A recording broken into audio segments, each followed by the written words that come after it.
کیا میرا اللہ مجھ سے محبت کرتا ہے؟ یہ سوال اکثر میرے ذہن میں گردش کرتا ہے۔ پھر ایک دن مجھے خیال آیا کہ میرا رب جن بندوں کو زیادہ چاہتا ہے ان کے بارے میں تو اس نے آیتیں اتاری ہیں۔ سو میں قرآن مجید کھول کر بیٹھ گئی۔ میں نے ڈھونڈا تو پہلی آیت ملی، وہ منتقین سے محبت کرتا ہے۔ مجھے ملال ہوا، مجھ میں تو نام کا بھی تقوی نہیں۔ پھر میں نے آگے پڑھا کہ وہ صابرین کو محبوب رکھتا ہے۔ مجھے اپنے بے صبرا ہونے پر شدید افسوس ہوا۔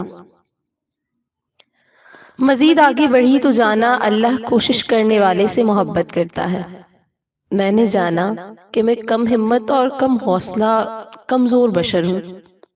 پھر پڑھا کہ وہ احسان یعنی نیک اعمال کرنے والوں کو پسند کرتا ہے، مگر میں اس سے بھی بہت دور رہی ہوں۔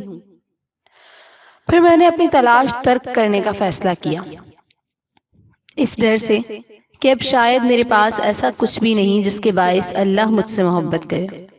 میں نے اپنے اعمال کھنگالے تو وہ سب سے فتور اور گناہوں سے آلودہ تھے۔ پھر میں نے مصحف بند کر دیا کہ اچانک میری نظر اللہ کے قول پر پڑی، اور وہ کہتا کہ بے شک اللہ توبہ کرنے والوں سے محبت کرتا ہے۔ سو میں نے اپنا مقام پا لیا۔ اللہ کریم ہم سب کو اپنی غلطیوں کی پہچان اور سچی توبہ کے بعد اصلاح اور حسن عمل کی توفیق عطا فرمائے۔ آمین۔